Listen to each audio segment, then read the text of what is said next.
Hello guys, welcome back to my channel and enjoy this fanfic part 1. Now let's start the fanfic. It was over, finally. The mist had cleared, and Gato was dead, as well as Haku and Zabuza. The land of waves was now free to continue the bridge without any further threats from Gato's forces. It was a time to celebrate. Well, it should have been at least. One of the genin of Team 7, however, didn't feel much like doing that at the moment. Wah! What happened to me back there? Was that the demon fox taking over? Naruto thought to himself, shaking a little as he looked at the blood on his fingertips. He had taken a clean swipe at Haku's stomach, and probably would have him had the boy not gotten away, only to instead die from a raikiri to the chest, saving his sensei Zabuza. It was so evil. Such bloodlust shouldn't be able to come from him, right? Naruto fell to the ground, and felt his insides turning. What's wrong with me? Kakashi, who was standing by recovering Sasuke and grateful Sakura, looked over to his blonde-haired student. He walked over to the boy, feeling the uneasiness emanating from him. Kneeling down beside his student, he put a hand on his shoulder, and watched as Naruto flinched. A clear sign that something was wrong. Naruto, are you alright? Naruto shook his head in reply to Kakashi's inquiry, then without warning, vomited. He was clenching his stomach, rolling around in pain. His eyes were shut tight as he gasped for air. Naruto, Kakashi said, holding the boy down and checking his forehead. It was burning hot, and Kakashi had a good idea as to what had caused it. Sakura, tell Tazuna-san to get us medical attention, quickly. Naruto's breaking into a fever. He kept out the part of the youth having just unleashed a portion of the nine-tailed fox's chakra not too long ago. Sakura nodded, and ran off to inform the bridge builder of her teammate's condition. Oh. Naruto opened his eyes to a dimly lit room. The shades were pulled shut, but from the look of some light poking through, he guessed it was close to sunset. A small fan was running next to his bed, and he felt the moisture of a wet cloth on his forehead. Despite the cold air running through the room, and the damp rag of cold water, the bed sheets clung to him as he felt the sweat on his back run down his body. In the corner of the room on a chair was the sleeping form of Sakura wrapped in a blanket, snoring lightly. Naruto was about to get out of the bed when suddenly he felt a burning pain rack through his body, and an image of two burning eyes flashed through his vision. He clutched his stomach, and felt himself fall back into the bed, heaving in air as the pain subsided almost as quickly as it came. Sakura stirred in her chair, then awoke to see Naruto breathing rapidly as he put a hand against his forehead. Oh, you're awake. How are you feeling, Naruto? She asked her teammate as she got out of her chair, and took a seat on his bed. Naruto slowly scooted away from her. I don't know, how's Sasuke? I saw that he was waking up from Haku's attack. Naruto replied, trying to change the subject. Naruto's behavior didn't go unnoticed to the pink-haired Kunoichi. She quirked an eyebrow, but decided to reply to his question. Yeah, he's fine. A little sore, but nothing that Sasuke-kun can't handle. She then reached to check his forehead. Naruto flinched as she made contact. What's wrong, Naruto? Please. Don't come any closer to me, he whispered, trying to stop himself from shaking, thinking of what happened in the fight earlier today. That wasn't him back there, but it was his body that did the damage. I don't want to hurt you. What are you talking about? Naruto shivered as the cold air from the fan hit his bare back. There's something wrong with me, Sakura-chan. I don't want to accidentally hurt you because of it. Now, being in the same class as Naruto during her days as an academy student proved to show when Naruto was not himself. Usually he'd give her a stupid grin and say something like, I'm fine, Sakura-chan. and then try to prove it and get out of the bed or something like that. However, right now he looked downright scared, and was acting like he was contaminated with a deadly disease. I'm going to get Kakashi-sensei. Stay here until we get back, Naruto, she said as she walked to the door. Before leaving, she gave him a fleeting glance. He gave her a weak smile, and she knew he was hiding something from her. As much as he annoyed her, she did care about his well-being. Besides, he could be nice at times. Sakura managed to find her sensei along with Sasuke after 10 minutes of searching. They were by a small river near the house, sitting and talking about something.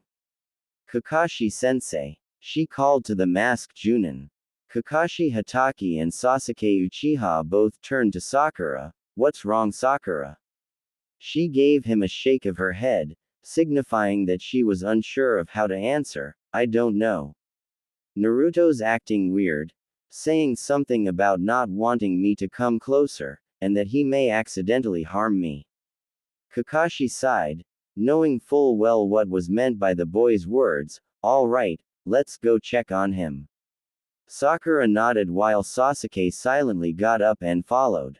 When they reached the room their blonde teammate was in, they were greeted by an empty room. The window was open, and a kunai was stuck to the wall near the open window. Pinned by the kunai was a note, which appeared to be written in a very hasty manner. Kakashi already was dreading what the paper might say. He plucked the kunai off the wall and read the note silently.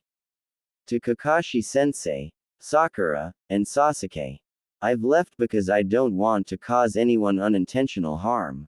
The village was right, I am a monster.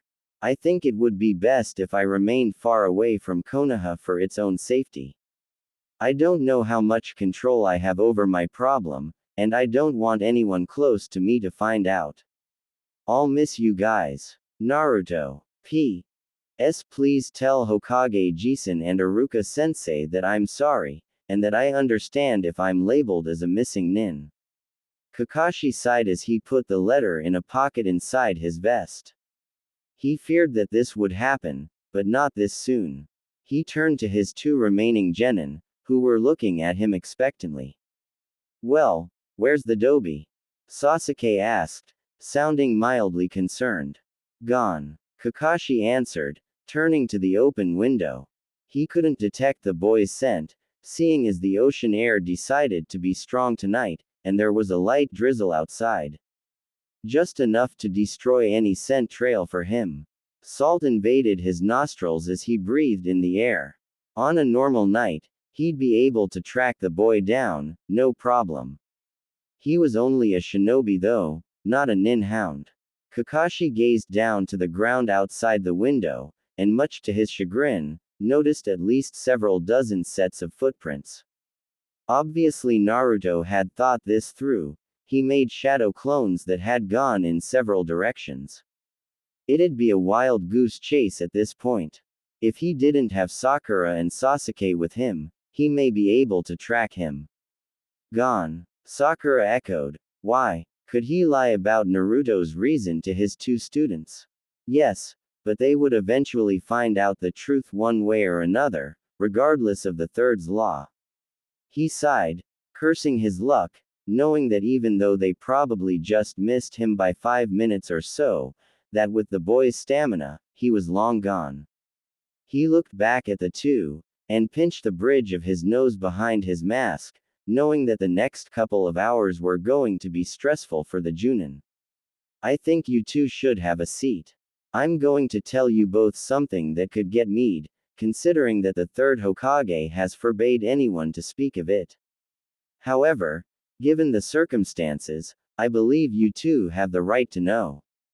Hopefully you'll come to realize what Naruto's gone through a little better once I'm done explaining. He wasn't surprised to see the two rookie genin silent with confusion. All I ask is that you keep all questions to yourself until I'm done. Sakura and Sasuke had a feeling that whatever was about to be said wouldn't be leaving the walls around them. Sasuke and Sakura were speechless as Kakashi finished his story about their teammates' background. To say that they were shocked was an understatement.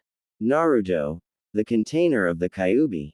They were always told that the fourth Hokage had sacrificed his life to the nine-tailed fox, not to seal it in an infant child. And that's why I believe that Naruto ran off, to try and protect us, even though he had been doing that already by merely holding the demon fox inside of him. Kakashi finished, feeling exhausted from telling them their missing teammate's story.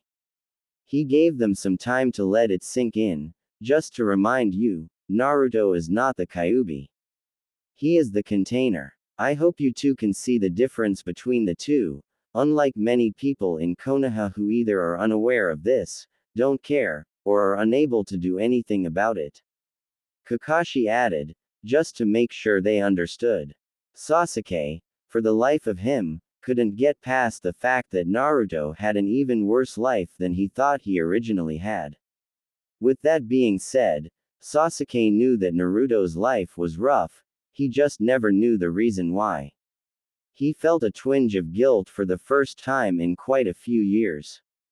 One of the only people who didn't sympathize with him or treat him as though he was royalty was gone. Naruto was the closest he ever had to a friend, and now that was gone he didn't know what to make of things. He also never knew that Naruto had dealt with so much hatred when he was younger, and still was even after he became a ninja. He dealt with all that cruelty, all that hatred, and Sasuke had known nothing of it. If Sasuke felt guilty, then Sakura was ready to beat herself out of shame. After thinking about it, she never had been the kindest person to the blonde. She had grown up with the notion that the boy was a troublemaker, and just happened to be more misguided than other children without parents. She never would have guessed that Naruto was hated for something he had no control over.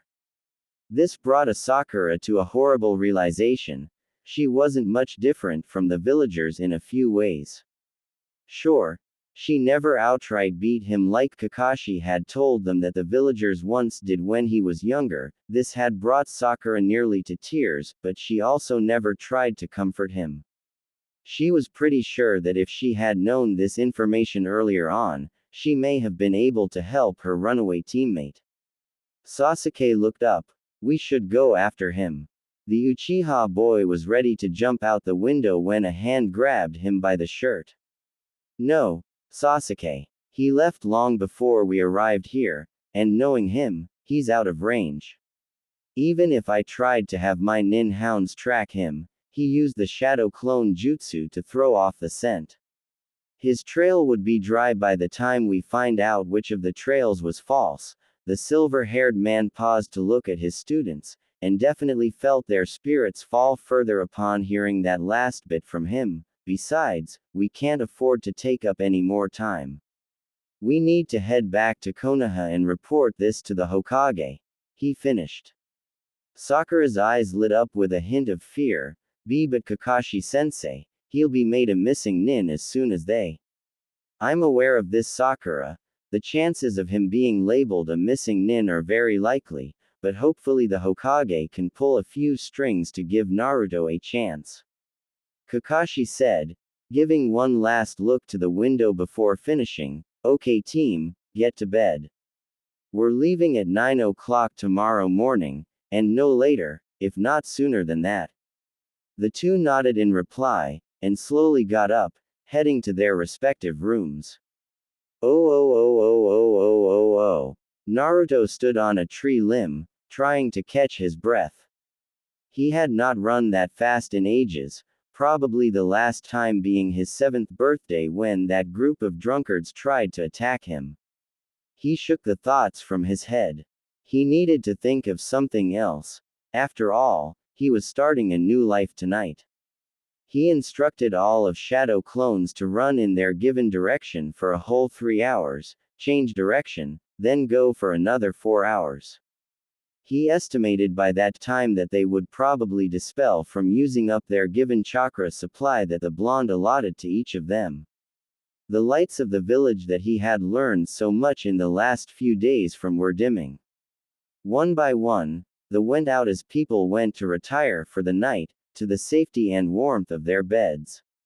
Naruto only hoped that his teammates weren't suffering, however, knowing how his reputation was, they may as well be celebrating.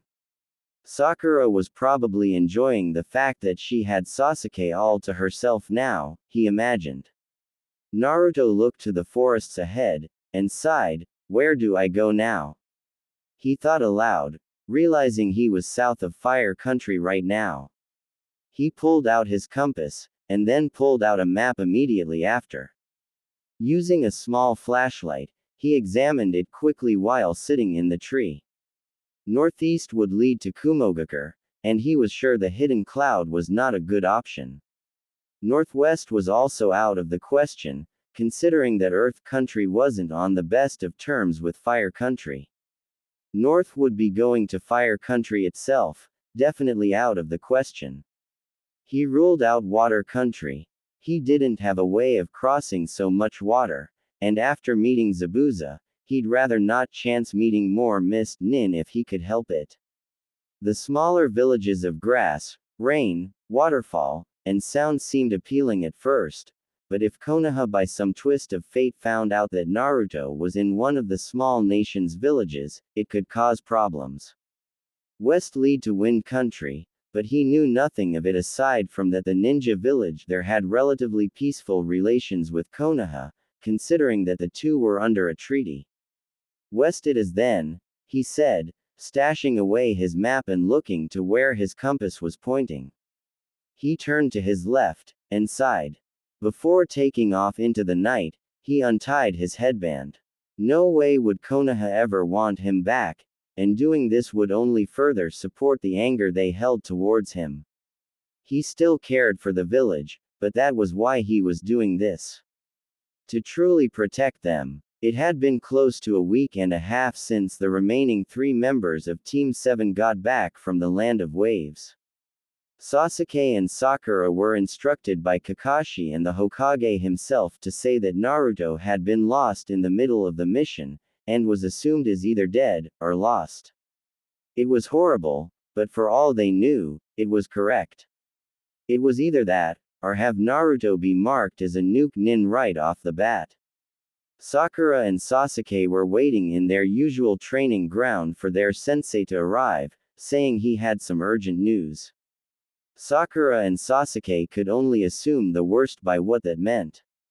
"I miss him," Sakura spoke, reflecting the current mood she had been in the last couple days. Was all that was said by her dark-haired teammate. Sakura gave Sasuke a sad, yet also somewhat angered look. Ever since Naruto ran off, he had become even more distant and withdrawn than before. Whenever she did talk to him, he would either tell her to leave him alone, or simply try to get away from her. She was starting to have second thoughts about the Uchiha, or maybe he was just under as much stress as her and she wasn't aware of it. "Is that all you have to say? Not even a, yeah, me too, or a, same here? Doesn't this bother you at all, Sasuke?" she asked him. Sasuke was a little surprised by her outburst. He had always believed she was simply a fangirl who always agreed with him. The fact that she was standing up to him was a sign that she was more than that. At the same time though, he gave her a glare. "Don't make assumptions about me, Sakura. You want to know the truth?"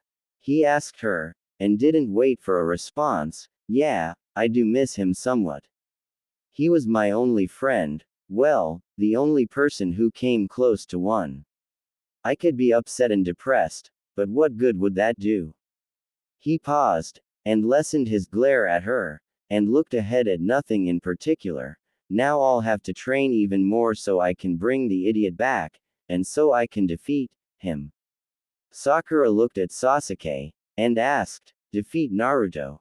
Sasuke shook his head. "No. Someone else."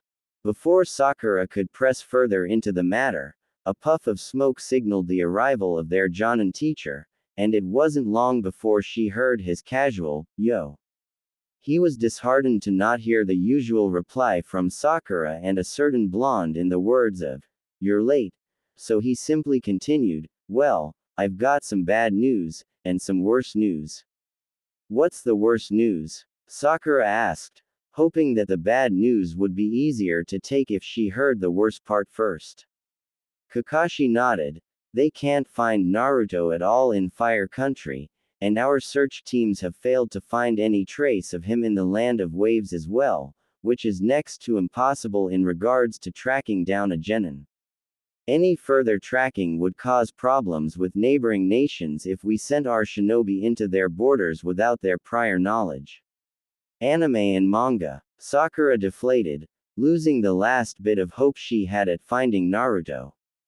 She turned to Sasuke to see that he was expressionless, except that his eyes had narrowed, and was staring more intently at nothing. Kakashi saw this and gave a sigh. His team was trying to recover, and he knew that, but he also knew that as much of a pain the boy had been, Naruto had been a key in the team's morale and the social glue that kept them together, even if they didn't realize it. Sakura fought back the urge to shed tears once again, and looked up to her sensei. To her surprise, he was standing there, not moving an inch, and his book was missing. "Kakashi-sensei." He snapped out of his thoughts. "Oh. Right. Well, the bad news is that there's no available shinobi at the moment who can join our team, and that means we're going to have a difficult time ahead. Not only will we now be short one person, but the Chunin exams will be coming up within the next 2 months or so. Lord Hokage still has given us the option, however, to take the exams. It will only be you two though. Are you willing to do that?" Sasuke and Sakura looked at each other. Sasuke spoke. "So, if we become Chunin, we'll have the ability to lead a team, and run missions, correct?" Kakashi nodded. "Yes, that's right, Sasuke." Sakura's eyes widened, catching on to Sasuke's deeper meaning behind it. "We'll have the ability to lead a team and find Naruto." Sakura gave Sasuke a light smile, and he gave the slightest hint of one as well. Maybe she had misjudged the boy after all.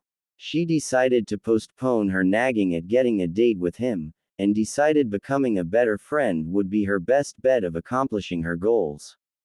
If they passed the exams, they would both be Chunin, and maybe, just maybe, be able to look for Naruto.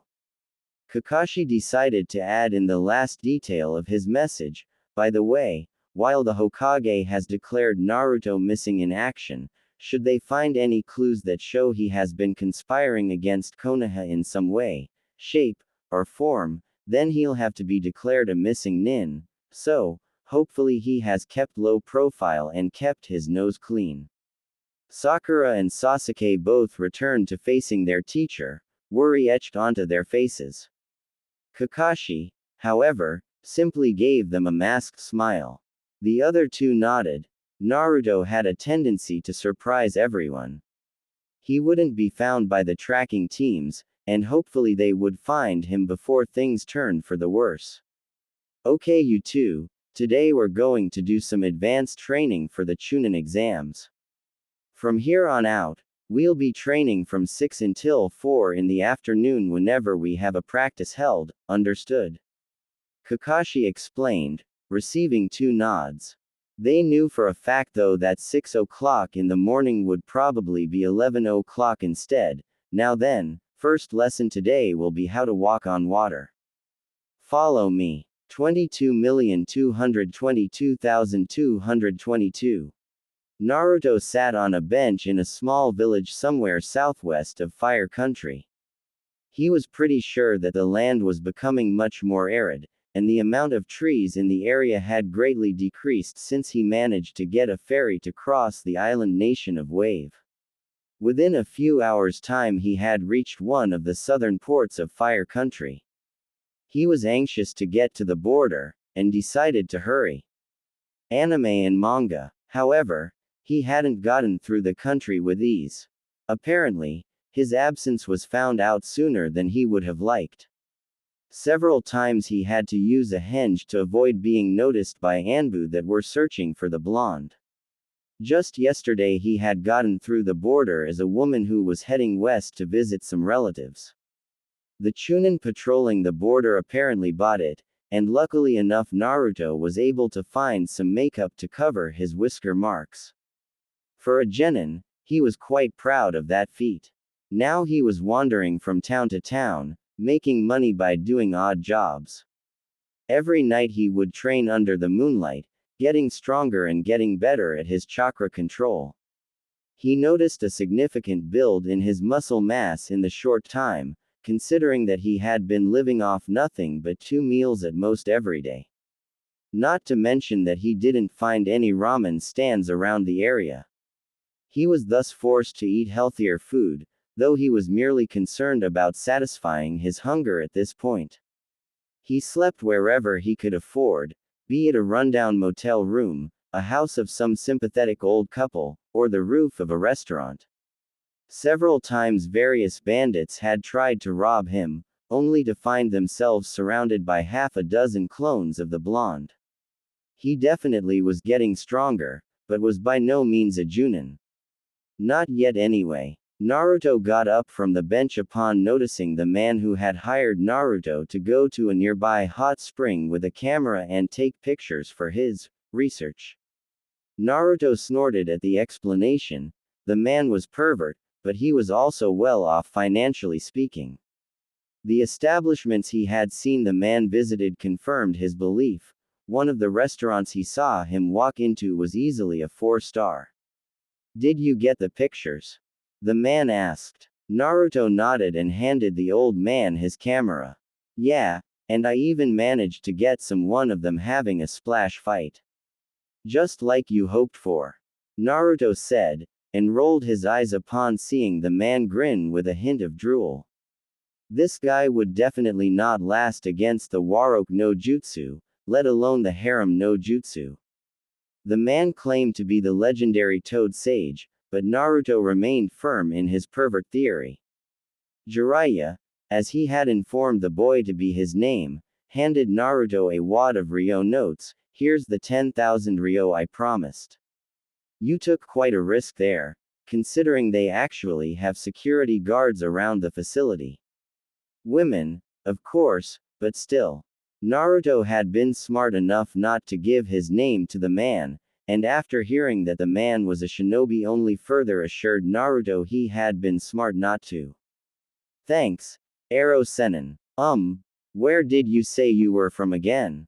Jiraiya immediately tensed up upon hearing the nickname, but then realized the boy was probably an orphan, considering the amount of dust and the condition of his clothes.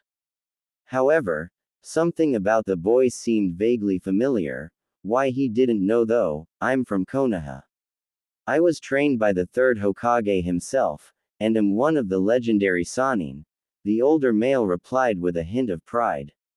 Naruto was about to explode with excitement, hearing that this man knew Hokage Jisun, but held back knowing that would cause further trouble. Konohagakure. So you're a leaf nin? He asked. Jiraiya shrugged his shoulders. You could say that. I'm still tied to the village, but I can come and go as I please, being that I'm one of the Sannin and all. Anime and manga. Naruto nodded, knowing that if he planned to make it to Wind Country, he'd have to leave before this man was able to memorize Naruto's facial details. If this man had been a ninja for as long as Naruto believed, he would be in for trouble if the man found out that Naruto was a runaway. Hey, kid, don't you have a family or house to go home to? I mean, not that it's my business, but aren't you out kind of late? Naruto frowned at the man. He may be a pervert, but he seemed okay. Well, as long as he didn't know that Naruto held the Kyuubi inside of him. No sir, I'm an orphan. Jiraiya nodded, and with that being said, bit his thumb smeared a thin trail of blood on a scroll that he pulled out of a pocket. Jiraiya summoned a suitcase. He gestured Naruto to open it, and when the boy did, he smiled to see a couple of pairs of outfits for the arid climate. Then Naruto made the mistake of accidentally sending the suitcase back to its scroll with a hand seal. Seconds later, Naruto realized his mistake, and noticed the silver-haired man looking at him. So, you can control your chakra, Jiraiya said with an amused tone. Naruto laughed nervously. Yeah, I was in Konoha for a while and a retired Junin I meet taught me a little about it. I kind of just learned on from there by reading anything I could find. You know, just in case I needed it. Naruto said, smiling inwardly at his lie. Jiraiya raised an eyebrow, but then smiled. Well, consider the suitcase yours. Those clothes are light and should be a lot better than those orange pants and t-shirt you're wearing for this weather. I received them from a client for free. He said I could give them to my grandchildren. Seeing as I have none, and they don't fit me, you can have them. Jiraiya explained. Anime and manga. Naruto would have been wearing his jacket, if it wasn't for the fact that it had been ripped to shreds in a fight with some armed bandits. The substitution jutsu was necessary to save him from attack, but it had cost him his favorite article of clothing. Naruto nodded, and was surprised to see the man pull out a piece of paper. Naruto eyed the paper, and looked to the man with mild curiosity. Apply a small amount of chakra to the paper here. Naruto took the paper, and did as commanded. The paper ripped into a clean half, and Jiraiya smiled. Well, a wind user, impressive. You're quite a rare gem to find around these parts. Jiraiya then dug into his pockets and took out 2 scrolls. Here, I was saving these for selling to the next time I went to Konoha, but I think you earned them. One explains how to manipulate wind elements, and the other will explain how to apply wind to your jutsu, as well as showing how to do some basic techniques. Naruto smiled, and refrained from hugging the man out of pure joy. He had only known the man for less than 5 hours, but he had already done more than most people did for Naruto in his entire life, aside from Iruka-sensei and the old man. Thank you, Ero Sennin, but why? Naruto asked, still not believing this. Jiraiya smirked as he ruffled the boy's hair. Don't know, it's dangerous out there for a kid your age, figured you could use some help. That, and you kind of remind me of a student I once had. Naruto's joy immediately changed to fear. Oh great, he reminded this Jiraiya of someone, and considering that the Sannin was from Konoha, if he found out about Naruto's predicament, he'd be in deep trouble upon Jiraiya recognizing him. Well, I should be going. The sun's going to be rising in a few hours, and I need to get some sleep. Naruto said, and turned to run off. Jiraiya would have offered to pay for hotel room for the boy, but he could tell the blonde preferred doing things on his own. All right, kid. Be careful out there, and if you ever feel like becoming a ninja, consider going to Konoha. They're always welcome to train kids with your potential. Naruto nodded, knowing full well that he would be an exception to that statement. Before running off, he stopped and called back to the Sannin. Hey, if I keep going west, where will I end up? Wind Country. They're also home to a shinobi village, Sunagakur, the village hidden in the sand. Jiraiya replied. Naruto gave another thank you before running off. Jiraiya hoped that the boy would be safe. He sure seemed like a decent kid. Almost reminded him of Minato. Wait. Jiraiya paused for a moment. No. I didn't sense anything from the boy, and besides, Minato's son had whisker marks. That boy didn't. Jiraiya watched as the boy turned down a street, and he laughed. Well, regardless, I imagine I'll be hearing about the kid before I kick the bucket. With that, he jumped up to a rooftop, and headed eastward to Konoha. The old man decided to summon him for some reason about a ninja who recently graduated the academy that had gone missing. That, and the Chunin exams were coming up. He didn't mind staying around for a while, considering the Uchiha boy graduated his academy tests as well. It might be mildly entertaining to watch. 22,222,222. It had been 2 days since Naruto had reached to what he hoped to be the desert surrounding Sunagaku.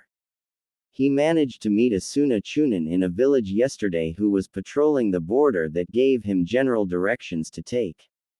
Naruto was now low on water, and completely out of food.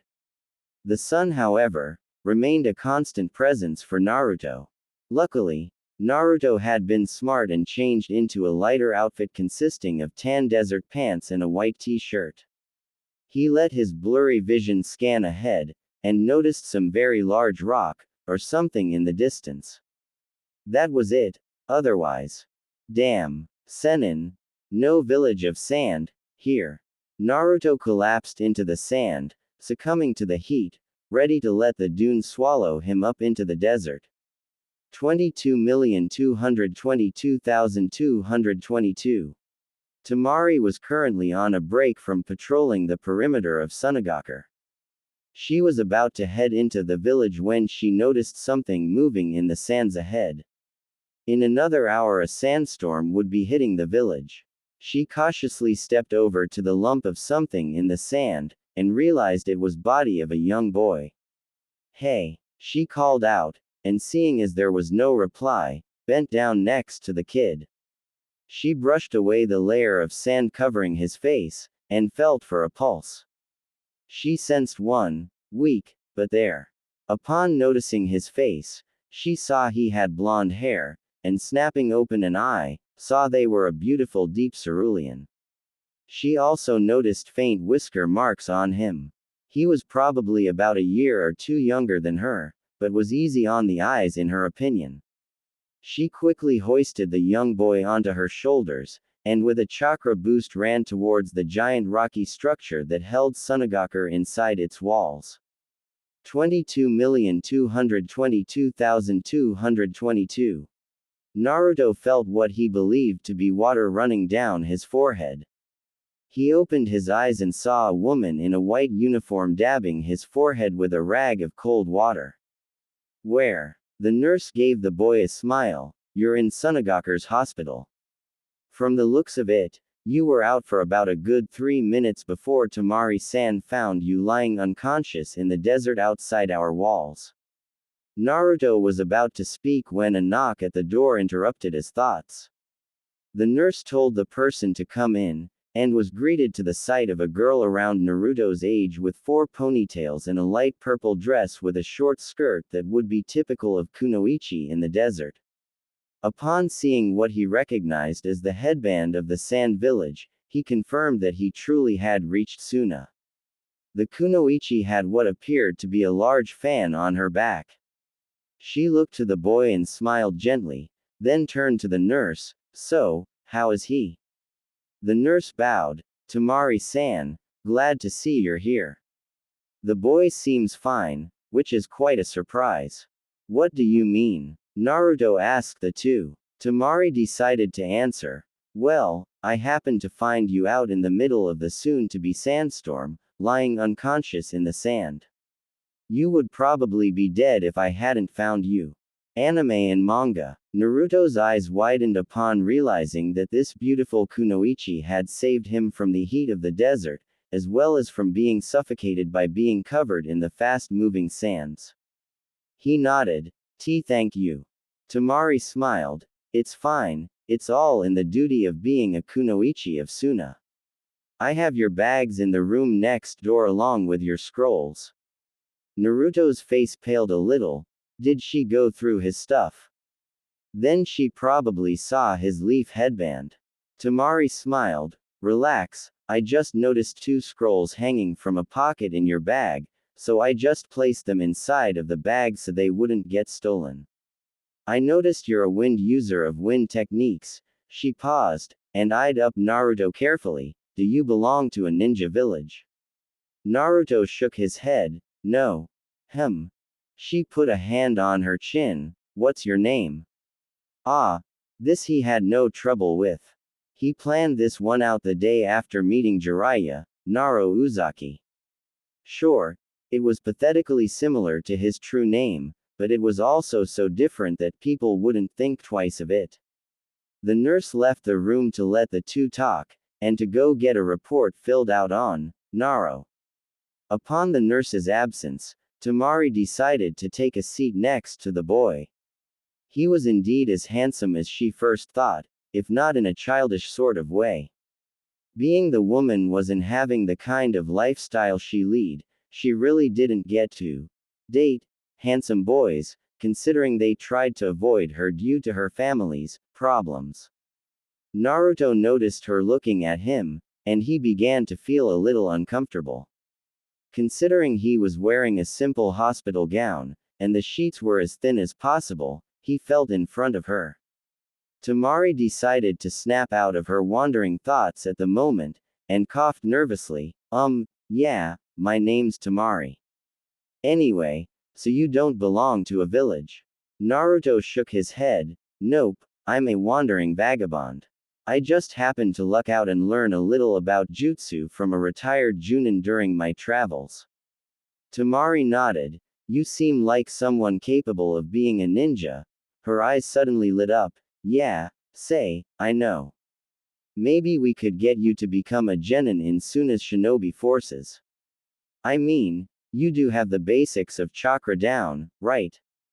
Naruto nodded. He did learn how to walk on water using chakra on his own before leaving Fire Country's borders, and already knew how to walk up trees. Still, he felt ties to Konoha, a ninja. I don't know. Oh come on, I'm sure you would be great. Consider it your way of repaying me for saving your life, she said in a sugar-coated tone. Truth is, Suna was in desperate need of shinobi, even a genin like her was well aware of this. Not to mention he was cute. Well, okay, but don't say I didn't warn you. I'm not all that good at my chakra control, but I do have a lot of it according to what the Junin told me, he replied. Good, then I'll see what Baki-sensei can do for you. Her voice gained a darker tone as she continued, hopefully the case cage will be accepting of it. Naruto ed his head, as the case cage mean or something? He asked, sensing her sudden change in tone. Anime and manga. Hey, my dad's never in a good mood, case cage or not, she said, then immediately wished she hadn't said a word, seeing Naruto's face. You're the case cage's daughter, he yelled. Temari shrugged. Yeah, but it hardly matters. He doesn't really talk to me or my two brothers, especially Gaara. Gaara, Naruto repeated. Yeah, Gaara and Kankuro. They're my brothers, and pretty much the only real family I've got. Our family's been under a lot of stress these last couple of years. Temari replied, a saddened adorning her face, which she immediately tried to hide, but don't worry about that. Anyone who's a wind user is welcome to Suna, and with me being one as well, I can help teach you some basic stuff. The door suddenly opened to reveal a teenage boy in a black outfit with a hood that had two cat-like ears on the top. He wore face paint, and carried a bundle on his back that was wrapped in bandages. Oh, so the kid's awake, huh? I was wondering if he was dead or not. The boy nodded, receiving a glare from Temari. Naro, this is my younger brother Kankuro. He's a pain most of the time, but don't let it get to you. Temari said. Naruto simply smiled to Kankuro. Nice to meet you. I'm Naro Uzaki. Kankuro immediately noticed the air of confidence the boy leaked out, and gave a smirk. Same here. Temari says you were in the desert, waiting to be picked by the vultures. Kankuro. Naruto, however, laughed. Hey, yeah. I was trying to find this village, believe it or not. I heard that it was the next closest place, and I was running low on money and food, and needed more water soon. Kankuro gave a nod, and decided that perhaps he'd give the squirt a chance. He appeared to be around Gaara's age, but unlike Gaara, Naro wasn't trying to you for joking around. Well, then welcome to Suna. Temari decided to speak. Kankuro, Naruto's going to try and join the shinobi forces of Suna and become a genin. He apparently can use jutsu, and he's a wind user from what he said. Now Kankuro was interested, really. A wind user like Temari and Baki-sensei.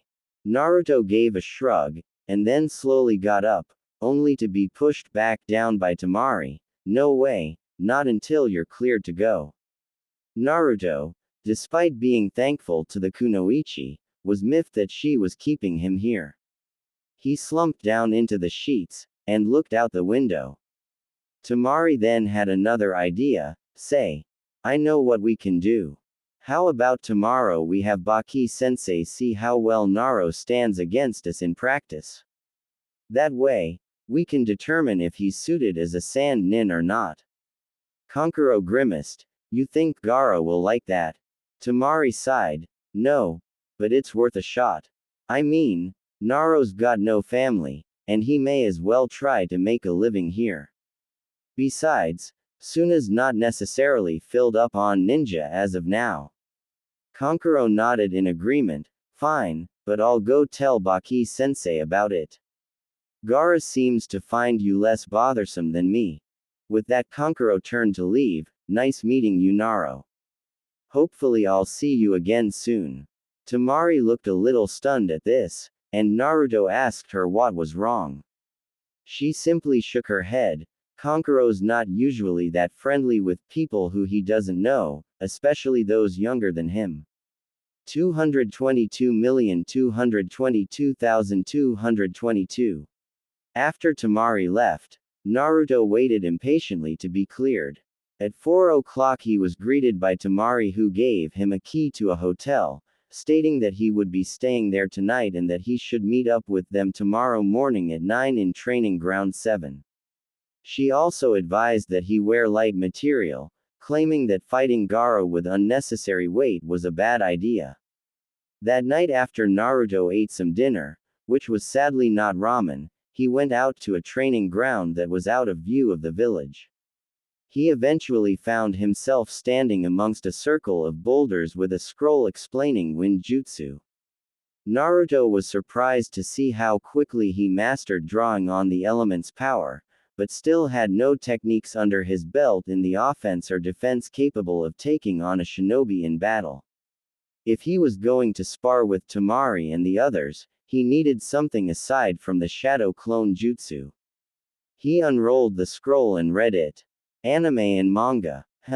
I guess I could give it a go, he said, putting the scroll in his pocket and taking a stance while facing the largest boulder. In all honesty, Naruto wasn't sure what would happen. He was trying to learn an offensive technique, but wasn't sure how powerful it would be.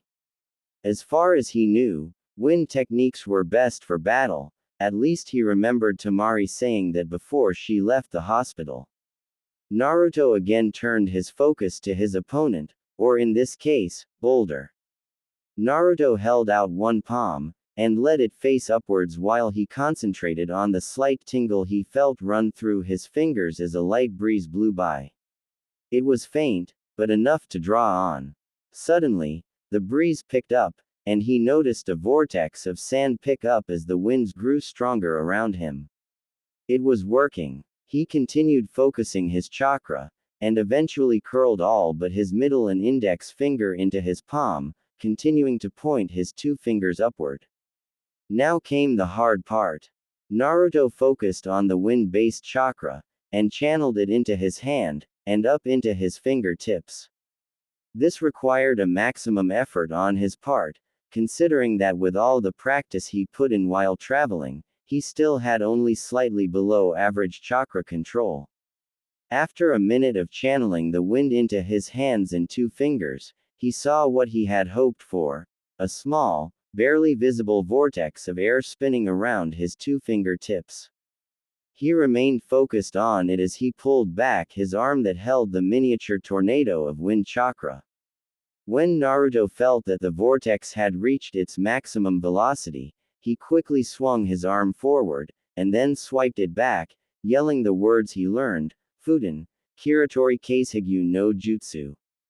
The tornado became a thin, high-speed blade of wind, and flew at the boulder in front of him, and right past the grounds until it eventually died down. Naruto panted, exhausted from the amount of strain he put into the technique to control it. He frowned upon not seeing any explosion from the boulder, and began to turn around to the village. That night, Sakura sat by her window. It was close to midnight, but sleep never came to her. She was too busy thinking about her still missing teammate. Naruto, you don't just how much you meant to our team, she whispered, watching the stars twinkle. A week without Naruto proved to be the most uneventful week for her since she became a genin. Well, no, she did do something today, so it was somewhat productive. It was early morning, and the team had training at 9 o'clock.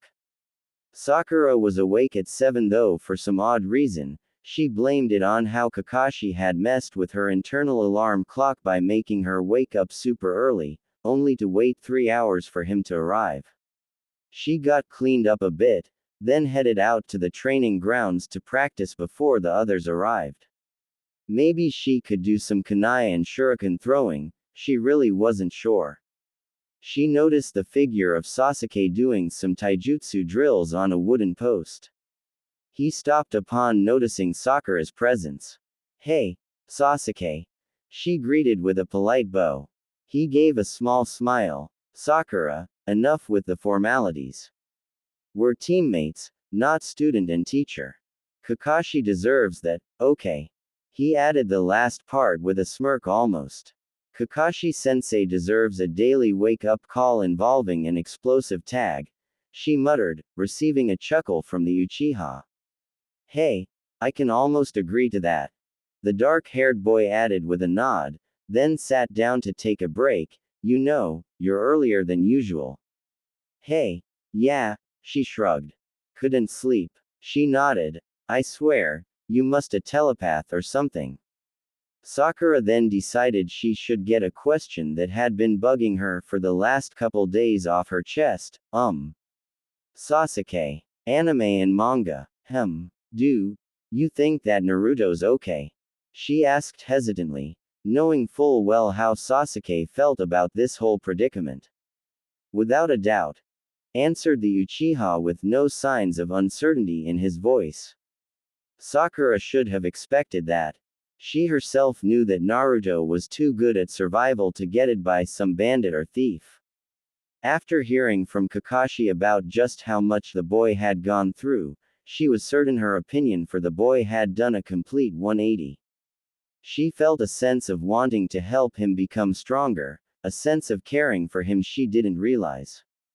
She wasn't sure what it was, but she knew it was a good feeling. Regardless though, she still had a bad feeling, she couldn't shake. Call it an ominous feeling that she felt like something was going to happen to Team 7 and herself in the not-too-distant future. Sakura.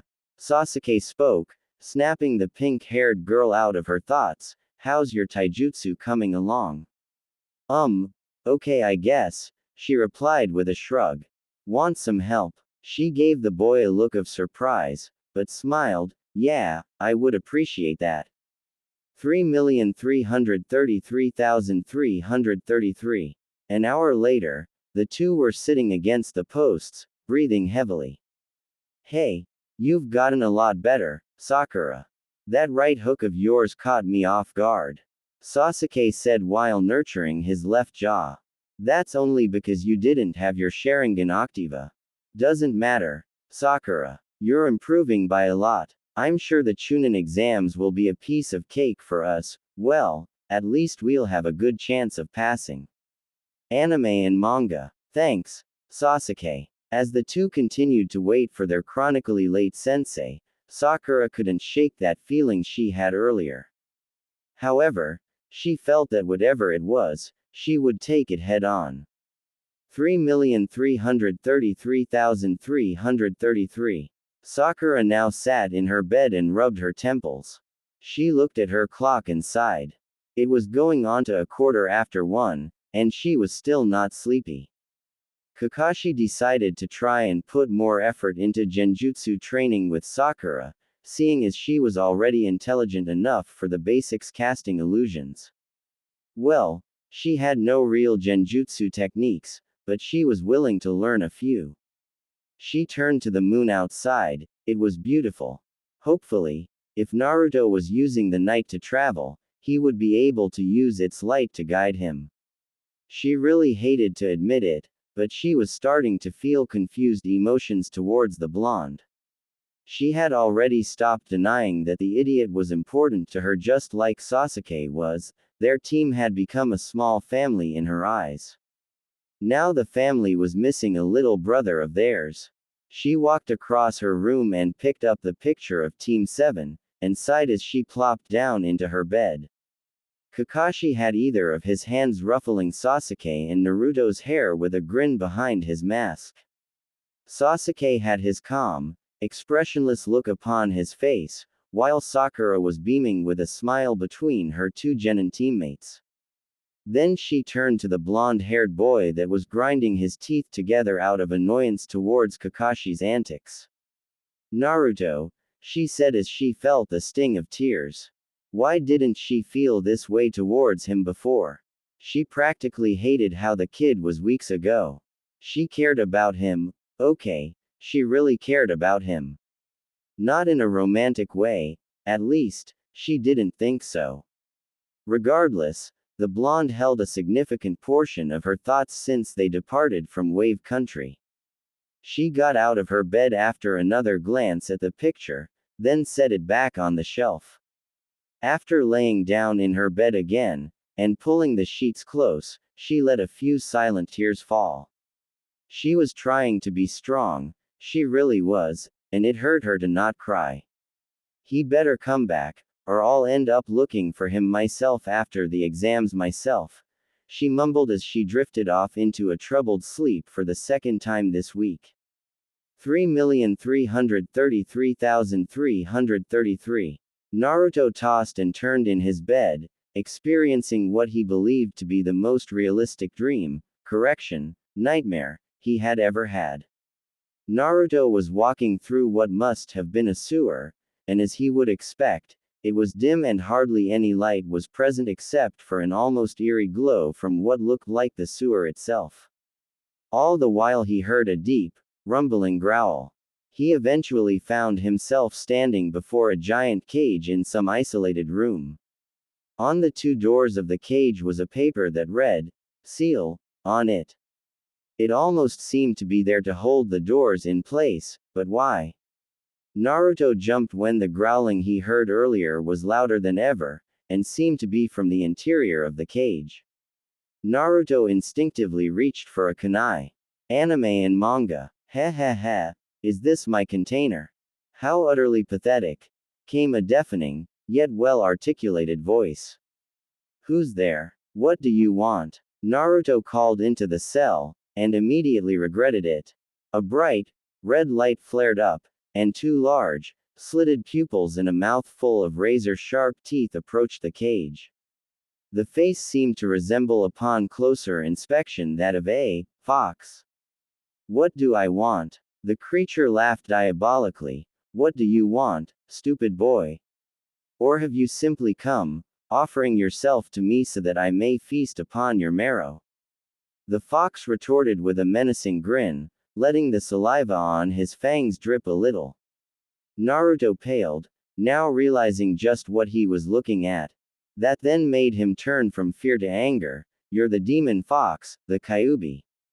Naruto yelled, taking a step closer to the cage and pointing at the monstrous Biju. Naruto barely had time to react when a giant set of claws lunged at him from between the bars, missing him by an inch. Curse this seal. I can't even enjoy a small snack like you. The Kyuubi growled, drawing his claws back into the darkness of his prison.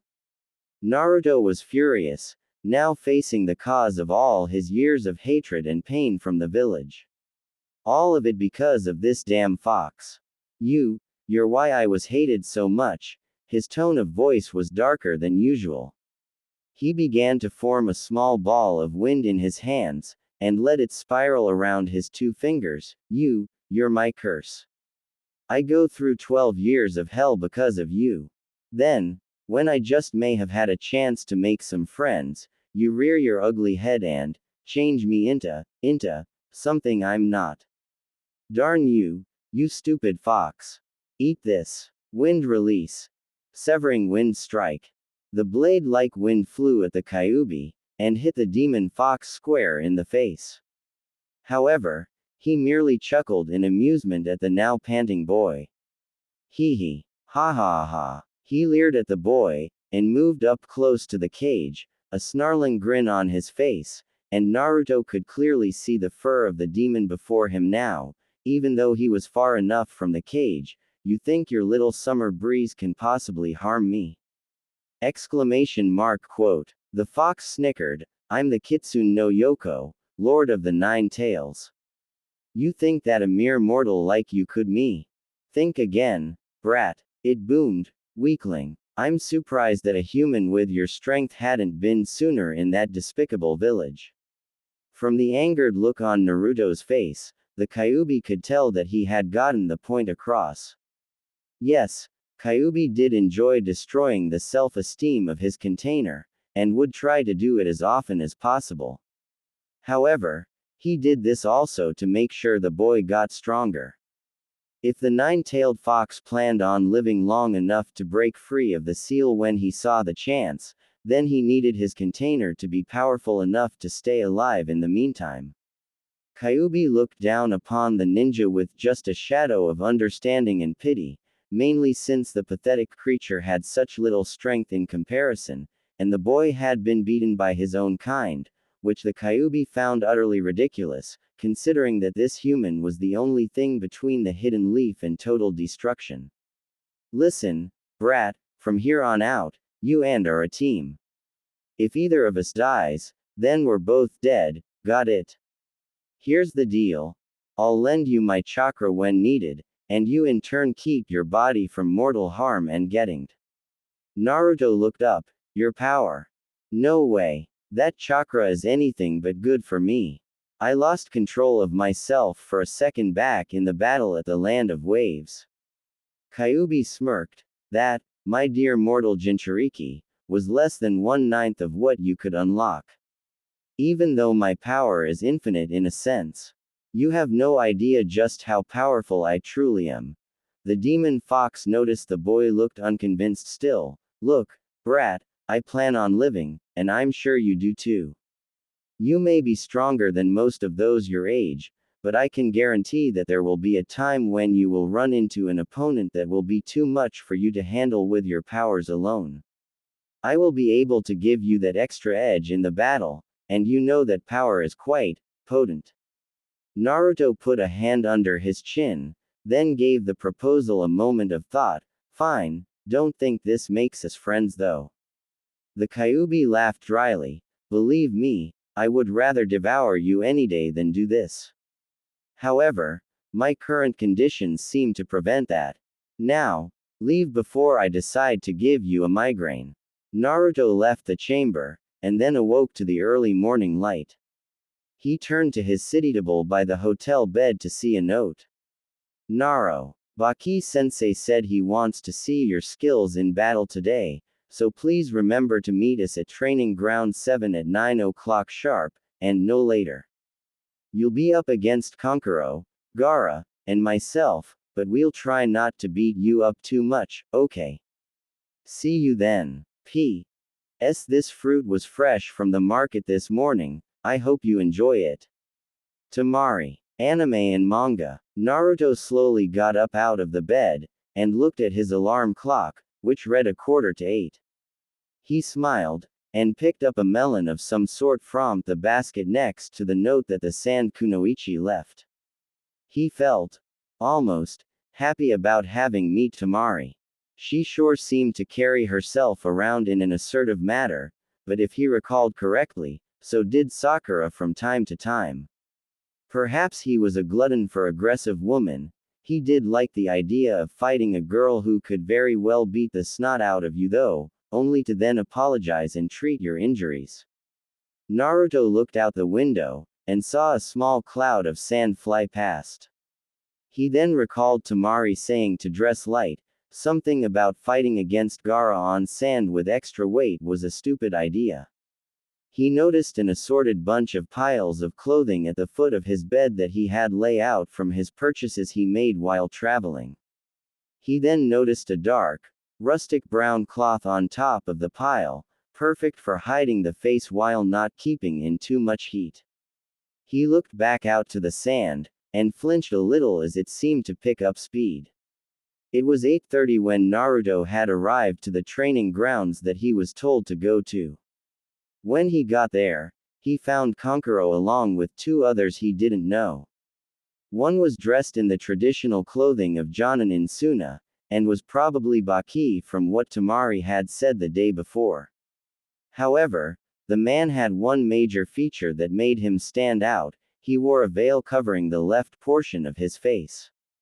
Naruto then looked towards the boy with red hair and wore black clothing. Along with that, he seemed to be carrying a large gourd of some sort, and had it strapped to his back. On his forehead on the upper left side was the word, love, which looked to be tattooed, or carved. Temari, however, was nowhere to be seen. The Jonin was the first to notice Naruto. You must be Naro. Temari told me about you. The Jonin gave him a curt nod. I'm Baki, the sensei of this Genin squad. Naruto gave him a smile. Pleased to meet you, Baki sensei. Yes, I'm Naro Uzaki, and Temari and Kankuro invited me to join your team for practice today. She said something about it helping determine if I'm fit to be a Suna nin. Baki gave him a smile. Yes, that's correct. You seem to be physically built for a shinobi, but I'll have to choose your actual skill in battle first. If you pass this test, I can probably get you a rank as a genin of the hidden sand. Naruto nodded, then walked over to the boy who he assumed to be Gaara, Temari and Kankuro's younger brother. He was about to speak when Gaara turned his head to face the boy. Are you Naro Uzaki? Naruto was taken back by how cold his voice was. Yeah, I'm him. Something about this guy unnerved him. Naruto couldn't help but see how his eyes reminded Naruto of things he would rather forget. Those eyes, they remind me of when I was young. Why though? HMMPH, was all Gaara said in reply. He then walked away, leaving Naruto in a confused state.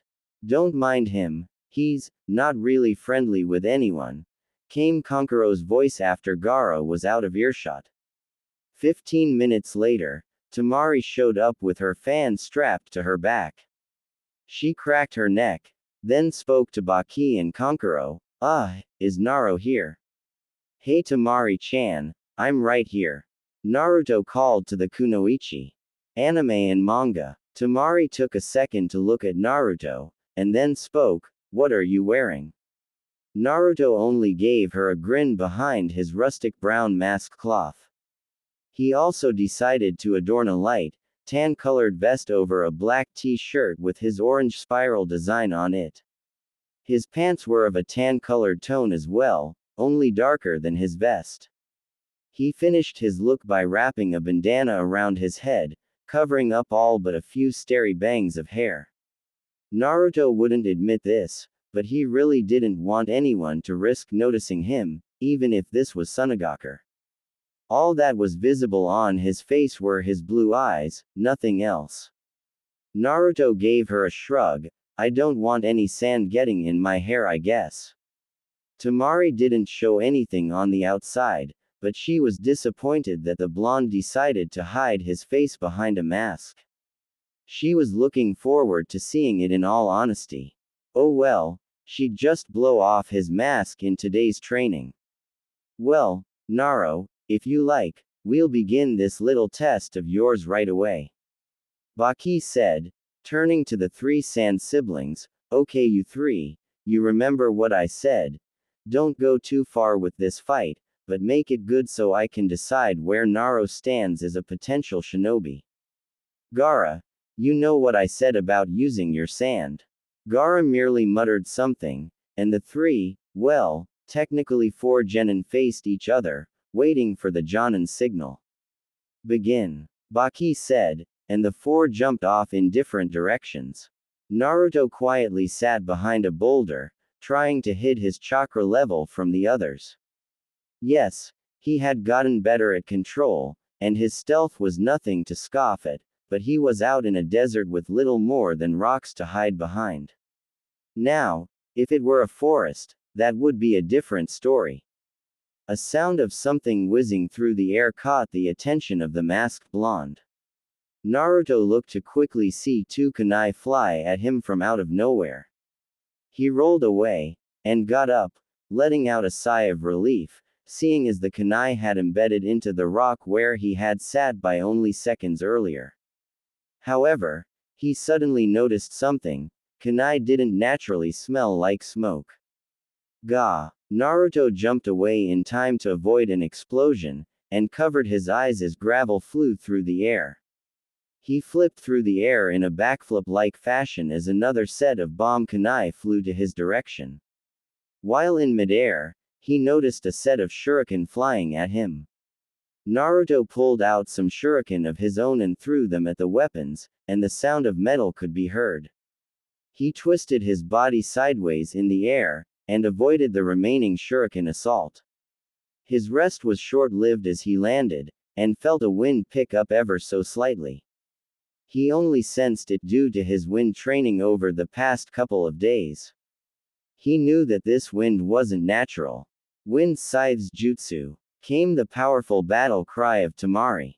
Naruto looked to see a whirlwind of very dangerous speed approaching him. His instincts and limited knowledge in wind jutsu told him running would be pointless as of the moment, considering how close he was to the attack. He began to spin around until he himself became engulfed in a miniature vortex of wind. He spun into Temari's attack, and much to everyone's surprise, managed to stop it. His only signs of damage were a gash on his arm, and a few cuts on his clothes. Naruto stopped spinning, and he quickly grabbed his head and tried to recover his balance. His defensive technique seemed to work, but it would need work if he planned on actually using it again in the future. Plus, he would need to find out how to keep himself from getting so dizzy next time. Temari looked at the blonde boy, and her mouth hung ajar a little. Did he just stop my wind scythes? She was certain that Kankuro's barrage of ninja weapons from Crow would prove to be enough to catch him off guard. Naruto smiled behind his mask, turning to face the kunoichi. Hehe, sorry, Temari-chan, but I won that round. That attack of yours is pretty cool though, he stated. Temari's face flushed with embarrassment, both from having been outdone by a mere rookie wind user, and the fact that he added the affectionate suffix to her name. She decided to let her pride get the best of her. She would not be outdone by this kid, regardless of how cute he was. That's it, wind style, maximum wind velocity. Anime and manga. She blew her fan, and the wind she whipped up lifted up rocks of dangerously large size. She didn't plan on the kid, she merely wished to put him in place. Naruto saw a few rocks flying at him as he was lifted up into the air. He knew that he would be done for, unless, Shadow Clone Jutsu. Kankuro stood beside Temari, waiting for Naruto's inevitable defeat. He saw that the kid had talent. Heck, he never saw a kid of his age have that much flexibility in the air while on defense. However, Temari was not one to take lightly. Challenging his older sister's pride was a very idiotic idea, and he was pretty sure Naruto's last comment about her wind scythes had set this situation off. Well, that's that, though I think that is what Baki-sensei encouraged us not to do to Temari. Kakuro said as he began to put Crow away. Suddenly, he heard the sounds of rocks breaking. What? Cried Temari. He can use that many shadow clones. Kankuro turned to see a rather interesting sight. Inside the windstem were at least 20 Narutos, smashing up rocks with their fists and feet. Kankuro let a smirk spread across his face. Well, this kid's definitely got a few tricks up his sleeves. Kankuro stopped wrapping up Crow, and proceeded to unravel the bandages of his battle puppet again. Baki watched from a distance, giving a small smile to the newcomer. He definitely could fight, almost a bit too well for some wandering orphan. He would address that later, but for now, he decided that he would continue to watch. If the kid was able to dodge Crow's attacks, negate Temari's wind scythes, and avoid damage while in a wind storm, he was almost guaranteed a position in Tsunagakure's shinobi ranks. Naruto eventually landed, heaving in air as the wind died down. He dispelled his clones, and gave the kunoichi a triumphant grin. Whoa, that was close. Temari was dumbstruck. Naruto had amazing evasion skills. He definitely was of genin level, which raised a question to her. How did an orphan like him end up such a good combatant? Aside from a few scratches and a nasty gash on his arm, oh no, blood. Gaara had so far done nothing, merely waiting to see if this, Naruto, was even worth his time. He proved to be a decent fighter, even though he was mostly on the defense this whole time. However, something about the newcomer irked Gaara in a way deeper than normal. Something deep within the boy seemed to just be flashing a light in front of Gaara, but the red-haired boy just couldn't put his finger on it. Whatever the case, he wouldn't waste his time unless he saw this Naruto as a worthy opponent, until he saw the blood. The deep gash on Naruto's arm seemed to cause the sand in Gaara's gourd to rumble. He suddenly felt the need to shed blood. Naruto Uzaki's blood. This boy, for some reason, would definitely be worthy. That's what the voice inside of him said at least. Gaara put a hand over his left eye, and cried out in pain, feeling the beast within him try to take control. We will truly feel alive by spilling this boy's blood. Gaara fell on his knees, and continued to groan and cry out in pain. That blood was too much. Kill him. Gaara smiled maniacally, and uncorked his gourd. Yes, Naruto Uzaki would truly make him feel alive. Naruto looked over to the boy named Gaara kneeling, what almost seemed to be in pain. Hey, you okay? Naruto called to the boy. Anime and manga. Gaara began laughing, and Naruto felt a surge of intent unleash from the boy. Not like the intent Zabuza Momoichi unleashed. Oh no. This kind almost felt unhuman. Gaara continued laughing as he looked up, and spoke very threatening, but almost gleeful tone. Yes, killing you will truly prove my existence. Naruto barely had time to react as a giant hand of sand launched itself at Naruto. This guy seemed to be trying to him, and from what it sounded like, he was trying to do so. Now Naruto understood why Temari said to wear light clothing. Gaara, however, managed to get a hold of the boy's foot in midair, and slammed him into the ground. Naruto gasped as he felt his breath hitch, but quickly got up and focused some chakra into his hands. Gaara sent another wave of sand to Naruto, intending to crush him. Wind release. Severing wind strike. Naruto yelled, and watched as the wall of sand crumbled. However, just as Naruto was about to move, another giant wall rose up from behind him, and the blonde had no time to react. Naruto braced for the impact, but it never came. A strong gust of wind blew the wall down, and Temari landed in front of Naruto. Gaara. Please, stop this. Naruto isn't doing anything. Gaara stared at his eldest sibling who had interrupted his fun. Get out of my way, Temari. Naruto's not an enemy. He just. Gaara gave her a cold glare before sending a wave of sand to grab a hold of the blonde-haired kunoichi. So, you want to die too? She was soon trapped in a cocoon of sand coffin. Kankuro stood in horror. What was happening? He was about to go and try and stop Gaara when a strong hand held him back. Kankuro, stop. Kankuro looked to see Baki reluctantly holding him back. Kankuro growled in anger, Temari's going to get it out there. I'm aware of this, but we'll only be casualties if we get involved. But you notice that Gaara's hesitating, he's had at least a minute to crush her, perhaps he's reluctant. Baki replied, trying to see if he himself would be able to find an opening, but then reminded himself that Gaara's sand would automatically protect him. It was useless to attack the boy. 2 more words and a clenching fist was all Gaara needed to his sister. Naruto watched as Gaara lifted his sister into the air. What was this guy's problem? He had no reason. No, he had no right to do this. This was his sister, for crying out loud. Not to mention that Temari had been one of the first people to be nice to Naruto since he arrived to Suna. Sure, she was just being nice to him because he was new, but he felt some sort of connection with the girl. He would not let another friend be in danger. Sasuke had been luck with Haku, but Temari didn't seem to be as lucky. Naruto felt a surge of anger grow, and soon that familiar bloodlust resurfaced. Naruto quickly vanished from sight. Temari was going to die if he didn't do something. She was going to die. Gaara was about to crush Temari when he felt something fast connect to his stomach. What? He had been hurt.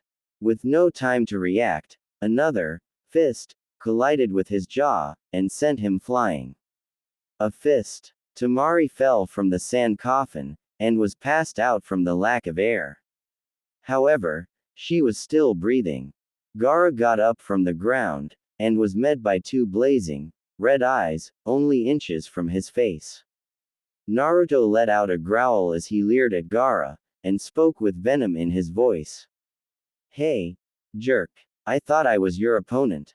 Temari stared wide-eyed as she began to awaken from her unconscious state.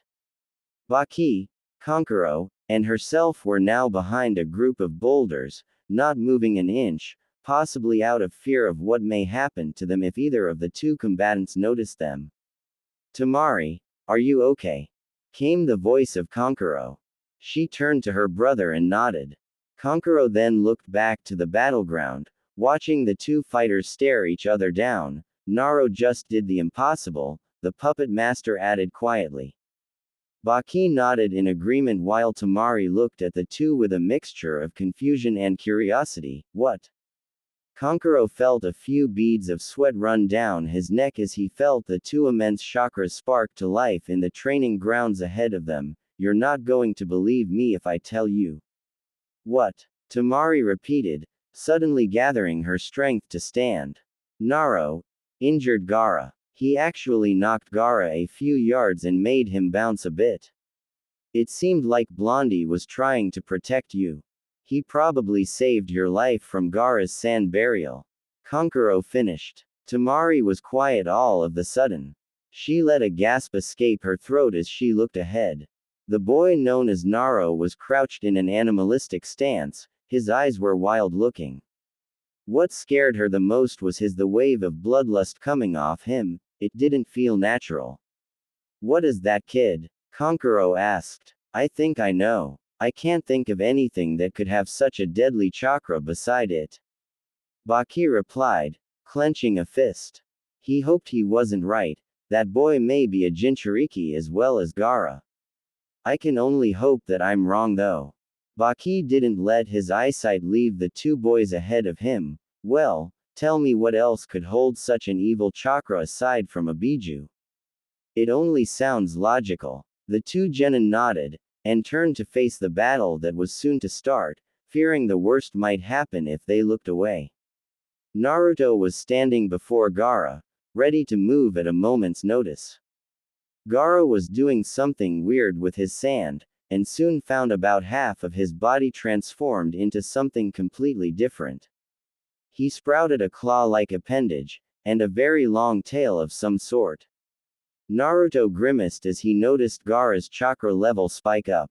Gaara laughed as the sand completed his first transformation. The left side of his face was now resembling more of a beast of some sort than a human. His face didn't remove that evil grin the whole time either. Yes, Naro Uzaki will die, and Gaara will prove his power and hatred with the boy's death. Anime and manga. Naruto couldn't help but see something within Gaara's eyes though. They seemed to show pain and anger. This guy, he reminded Naruto a lot of himself all of the sudden.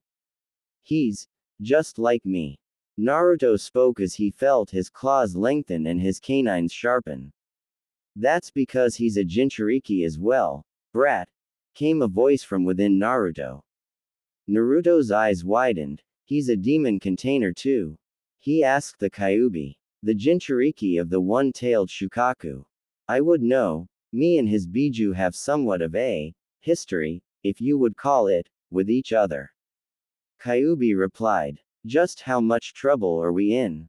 Naruto asked, seeing as the Kyuubi knew more about Gaara than Naruto did. The demon fox snorted, little, if any, as long as you keep on your toes and find a way around his sand protection. However, if he fully awakens the Shukaku, then you may have to kick up things. Naruto nodded, threw off his scarf mask, and clapped his hands together as he gathered more chakra. The sand began to pick up as it spun around the two. You are quite powerful. I haven't had this much funning an opponent in a long time. Gaara grinned, drool coming down his chin as he spoke.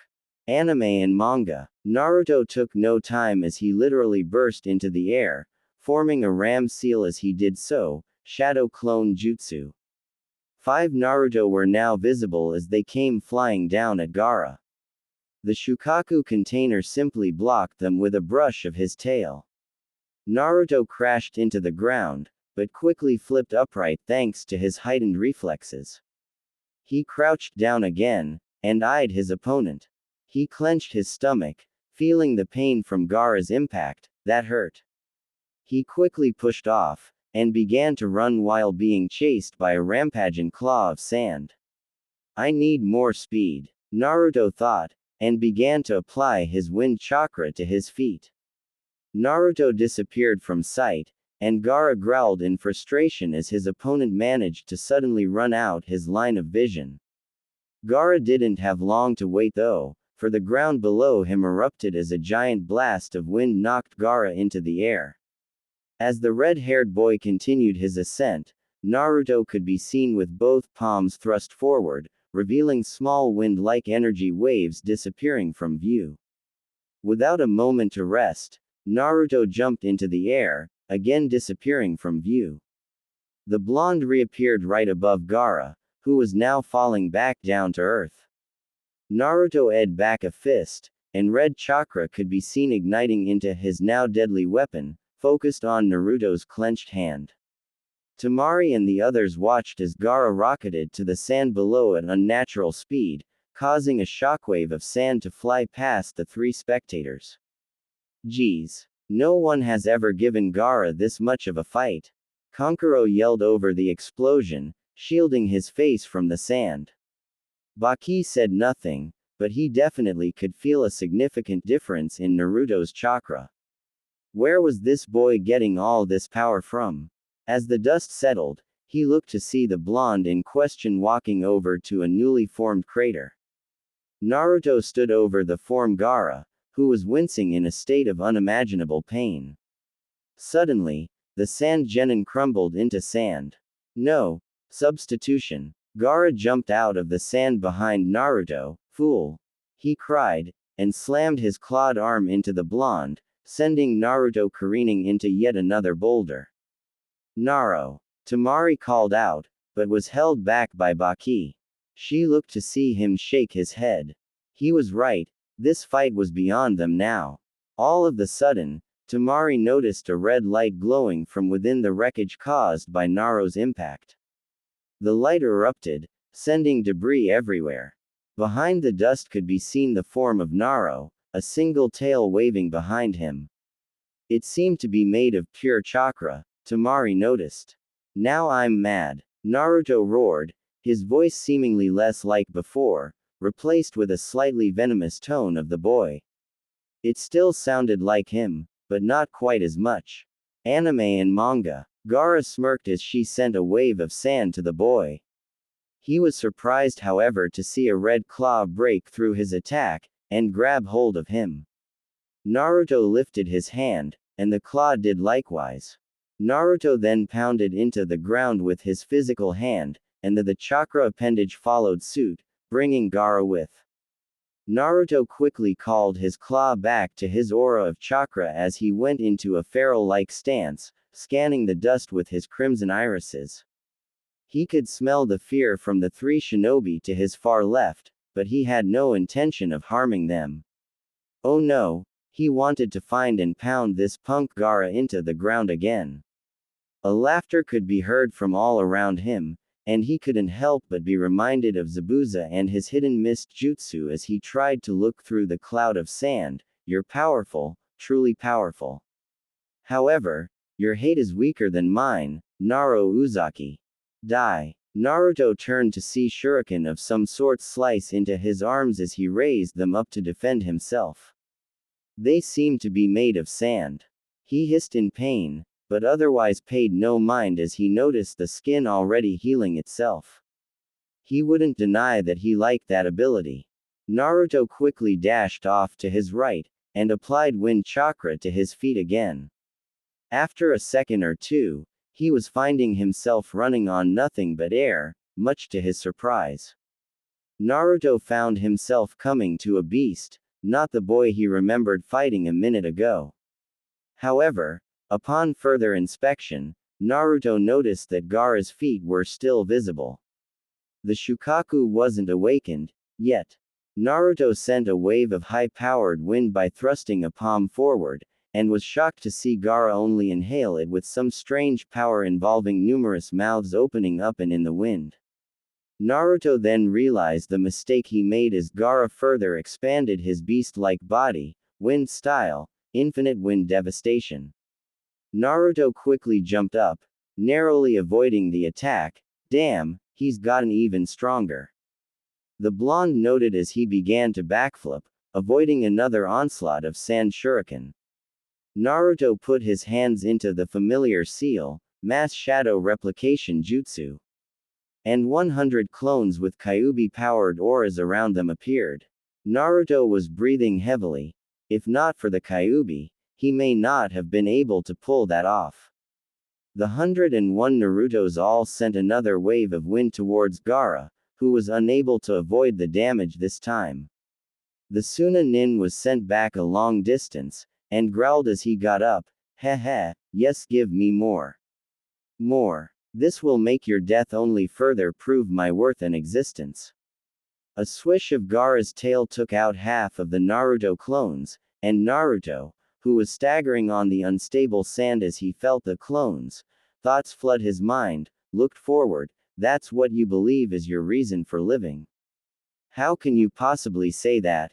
Gaara gave a menacing grin. A person can only be truly strong by living and fighting only for themselves. I love for myself and fight only for myself. That is how I am truly strong. Naruto found himself angered by the statement of his opponent. You're wrong. A person is truly strong when they fight for those who are important to them, and protect them as well. Gaara replied with yet another laugh. Then let us see who is truly stronger. I will show you how wrong you are when I paint this desert with your blood. Screamed Gaara, and he sent his claws to Naruto. However, Naruto and his clones had planned for this, and they quickly grabbed a hold of both of Gaara's arms. Now. Anime and manga. Gaara felt himself being yanked forward. The next thing he saw was about 10 feet smash into his stomach. As he reeled back, another set of fists to the jaw sent him into the air yet again.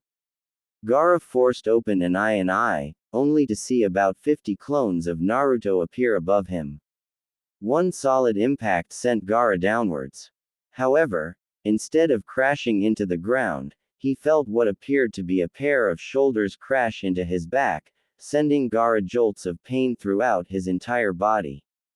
Naruto squatted underneath the weight of Gaara as he dispersed his clones. He felt the ragged breaths of Gaara, and tossed the Shukaku's container to the ground like a sack of discarded produce. Gaara looked up at the now kneeling figure of Naruto. No. This won't end with me dying. I will not cease to exist. A rumbling could be felt from miles around.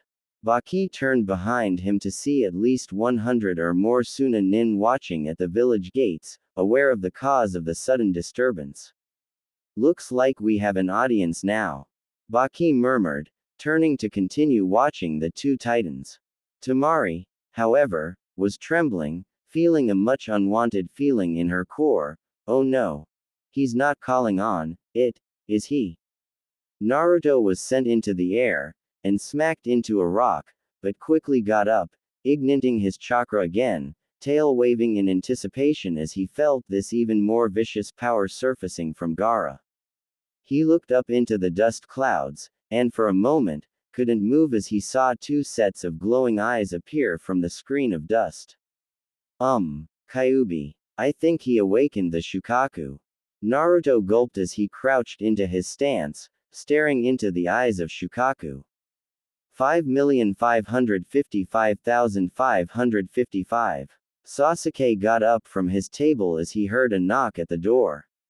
He opened it to reveal a pink-haired girl, Sakura. Hey, Sasuke.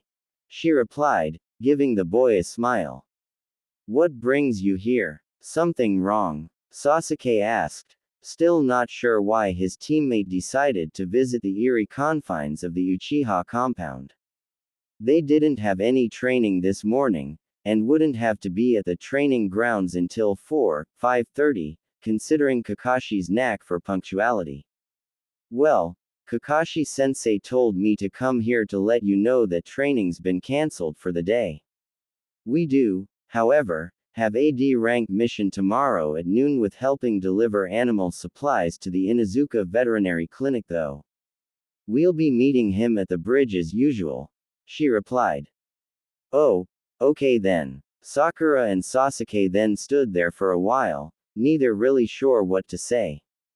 Then, after a minute of shuffling her feet, Sakura spoke, do you still want to spar with me for maybe an hour? I have nothing better to do today.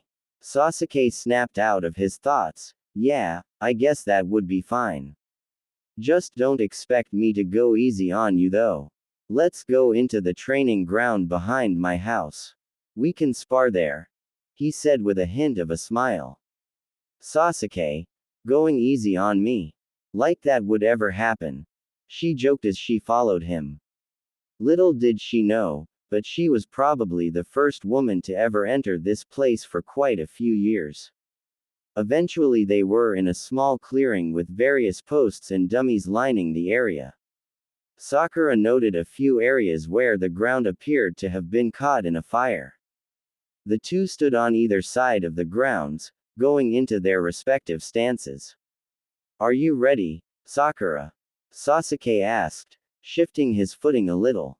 He was happy to see Sakura taking on a serious expression, and she nodded.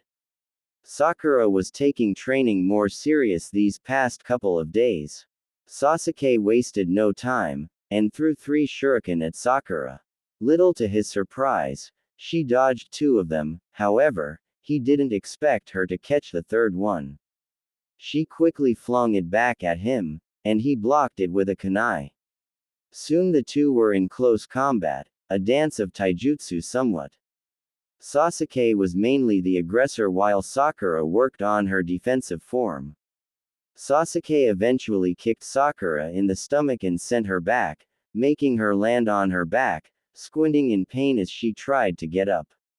Sasuke threw a single kunai to her shoulder, however she suddenly lurched to the side while trying to gain balance. He suddenly realized his mistake. Sakura. The kunai embedded into her neck, and blood sprayed onto the grass. If only she hadn't moved to the side, she would have only got a shoulder wound, if she didn't block the weapon that is. No, Sakura. Sasuke ran to his fallen teammate.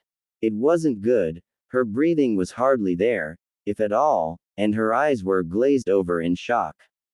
Sasuke activated his Sharingan, cradling the kunoichi as he tried to ease the damage. He knew nothing about medical jutsu, and he was pretty sure he had no time to get her to the hospital. However, as he scanned the girl, he felt something was off. Anime and manga. Suddenly, he felt cold steel poking at the back of his neck, and Sakura seemed to fade from sight as his eyes noticed it was an illusion. "You lose, Sasuke," she said, poking him in the neck a little as he slowly rose to his feet. "That's it, from now on, it's Sharingan active at all times while I spar with you." The Uchiha smiled. "Geez, Sakura, you scared me for a minute. When did you get so good at genjutsu?" Sakura smiled. "I created it myself, though I'm sure it's nothing that hasn't been done before. I call it the false death jutsu, a simple technique that I developed after Kakashi taught me the basics. Your Sharingan broke through it pretty quickly after it was activated. Normally, my opponents don't get the chance to see through it." Gave him an apologetic look. "Hey, sorry for the scare." Sasuke merely shook his head. "No problem. That could definitely come in handy during the exams," Sasuke said with a smirk. The two walked to the village after resting up for a few minutes. They soon found themselves in front of an all too familiar ramen stand. The growling of two stomachs was heard, and they both gave each other embarrassed looks. "I guess it's lunch time." Sakura laughed. Sasuke nodded, and the two headed over to the curtains. "I'll pay this time." The Uchiha spoke. "Sasuke, you don't consider it a way of thanks for giving me a good fight. I'm pretty sure my shoulders will be sore for the next couple of hours," Sasuke said. Sakura smiled warmly at her once former, well, not really former, maybe died down crush, and gave him a hug. He tensed up, but didn't have time to respond. It wasn't a flirty or glomping one like she used to give, just a friendly one. She walked towards the curtains while still smiling. "Thanks, Sasuke." Naruto leapt to his left as he avoided another blast of super-powered wind. He barely had a chance of attacking now, since Gaara decided to go all out and awaken the Biju inside of him. Despite Naruto's seemingly unlimited chakra supply, he could do nothing if his body was about 1/2000th the size of his opponent, if not less than that. Naruto was now trying to lead the Shukaku away from the village and training ground, hoping to prevent any unnecessary injuries. He was relieved to see the Shukaku following him. "Get back here, you little runt!" thundered the giant Tanuki. Naruto was surprised to see that the legendary one-tailed Shukaku of legend was taking this battle as little more than a game of cat and mouse. "Hey, brat, listen up!" yelled the Kyuubi. "A little busy, fox," Naruto replied, and then he quickly leapt forward to avoid being squashed by a titanic fist to the ground. "You won't be able to the Shukaku unless you destroy his container," continued the demon fox. "So, unless you plan on evading until your chakra is depleted, I suggest you think of a way to get to the Jinchuriki boy." "Just how?" yelled Naruto as he rolled to his right and continued sprinting. "Do I do that? I thought that Gaara became the Shukaku." "Ugh, look on top of the Shukaku's head," Kyuubi replied. "The kid's asleep, allowing the Shukaku free reign of the body. So, as long as the boy's sleeping, Shukaku's active." Naruto dove behind some rocks, and quickly peeked around to see that Gaara was indeed asleep on the Shukaku's head. He was partially embedded into the forehead. "How the heck do I get all the way up there?" Naruto questioned to himself. "How about using two tails?" Kyuubi suggested with a hint of temptation in it. Naruto heard the Kyuubi chuckle sinisterly. "No way, fox, I'm already feeling your chakra clawing at my seal. I'm not going to risk going berserk again," Naruto retorted, and decided to reveal himself to the Shukaku. Hey, moron. Over here. Shukaku snarled as he spotted his quarry's burning red aura. A grin spread over his face. So, you're the Jinchuriki of the Kyuubi, Ha ha ha. Well, how does it feel, fuzzball? Looks like you got ripped off with the Jinchuriki department, seeing as I can still take control of my container. Some unlimited power of yours. Gahaha. Naruto guessed that the Shukaku was directing his statement to Kyuubi, not Naruto, on the last part. Kyuubi failed to find the humor in Shukaku's taunting, that's it. Now. Kyuubi roared, shaking the foundations of his cage. Shut it, Fox, I'm doing this my way. Just keep the chakra coming. Naruto snapped at the Biju. He watched as the claws of the Shukaku slammed down to the ground, missing Naruto as the blonde jumped back to avoid the initial shockwaves produced by the impact. Naruto took his chances and summoned a chakra claw, and grabbed a hold of Shukaku's arm. He yanked himself up, and felt the Shukaku raise his arm as Naruto felt an increase in altitude. Hey, get off, roared Shukaku, and a claw blocked Naruto from proceeding further up the demon's arm. Shadow Clone Jutsu. Naruto spoke. A clone appeared, and it quickly threw Naruto off the Shukaku's arm and out of harm's way. In a puff of smoke, another one appeared, and quickly threw Naruto onto the muzzle of Shukaku himself. Had he been a second later, he would have been slapped into the ground by a giant tanuki hand. Naruto began to run up to the sleeping form of Gaara, feeling the shadow of Shukaku's hands approaching him. Wake up call. Naruto shouted as he gave Gaara a swift, chakra-infused punch. The boy stirred a bit, but still remained asleep. Not good. The Shukaku grabbed a hold of Naruto and flung him to the ground. Wind bullet. Shukaku roared, and blasted a wave of compressed air at the haggard form of Naruto, who stood up again. It was too close to avoid, Naruto realized. More chakra, Fox. Naruto yelled at the last second, and his request was quickly met by a surge of chakra. He opened up both his palms and spread out his fingers to full width, and released a wave of high-powered wind. Baki, Kankuro, and Temari stared in stone-still wonder. Naruto was taking on the Shukaku directly now, and still breathing. Now, the blonde-haired boy had managed to negate one of the sand demon's wind bullets with his wind chakra. Baki, however, didn't forget what he had just heard the Shukaku itself say about Naruto, so. Naruto's the Kyuubi Jinchuriki. The giant beast staggered a bit. What the hell? How did you stop that?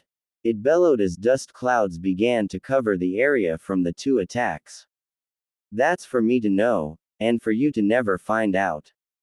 Naruto replied. The Shukaku turned to see the blonde on the right shoulder of its giant body.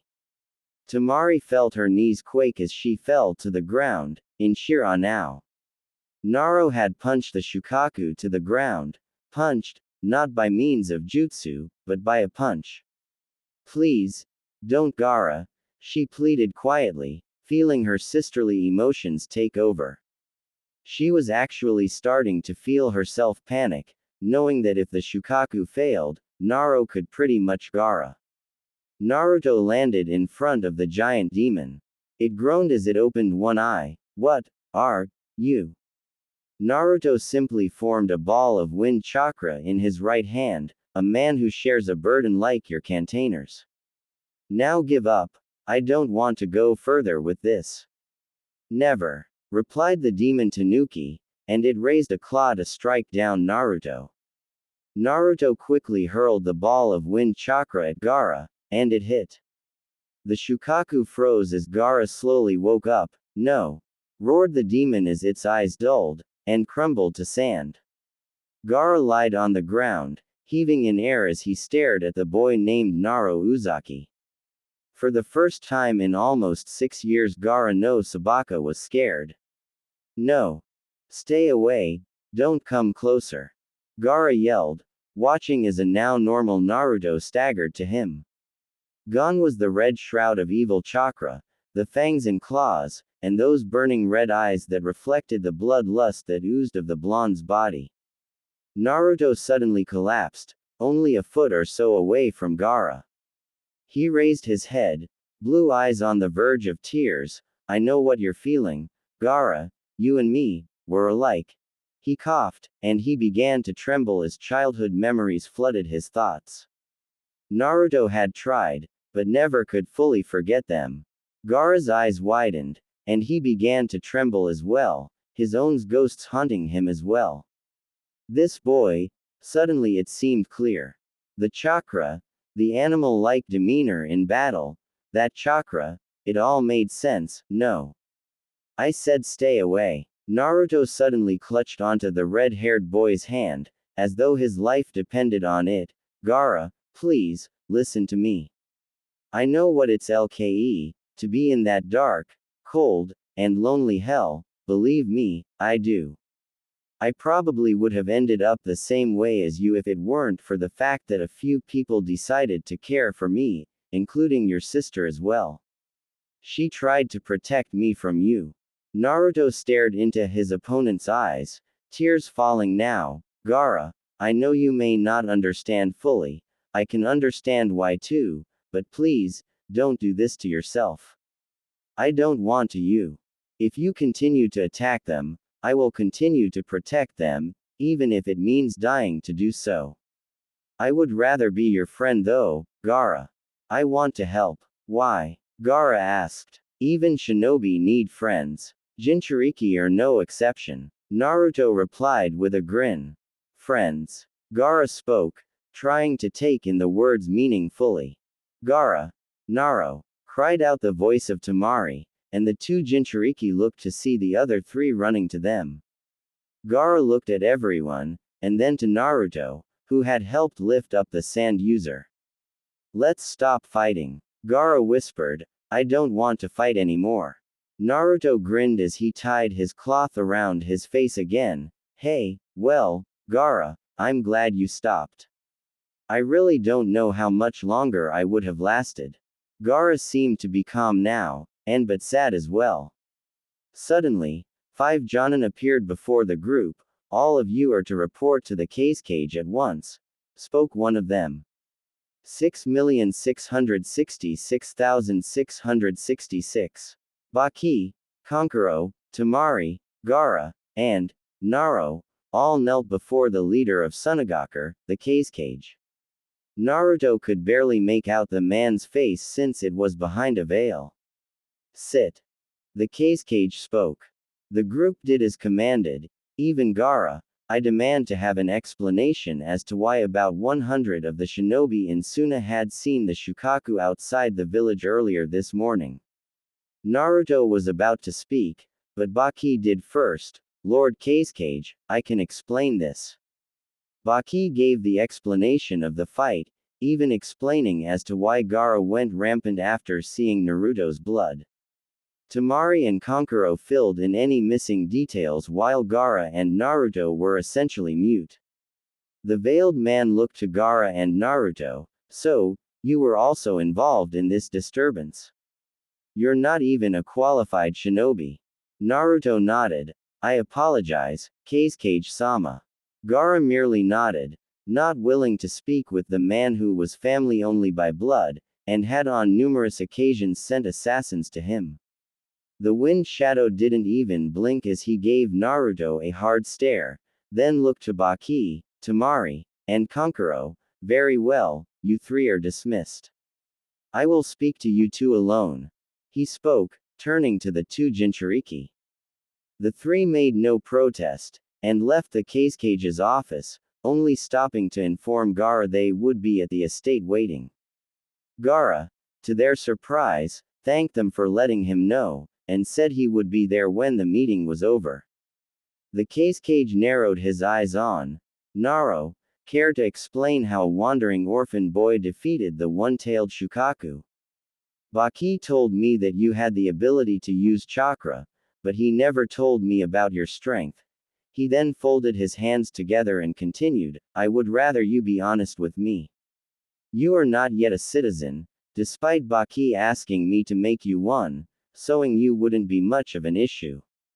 Naruto felt the tension in the room thicken, and if not for Gaara being there, he may very well have began to whimper, I know you're a ninja, but where are you from? Actually, I was a ninja, Naruto corrected politely. So, you've abandoned your village? The older man asked. I like to think of it as self-exiled. Naruto replied. Which village then? The case cage continued. Naruto decided he was screwed enough at this point either way, so lying wouldn't help. Konoha, sir.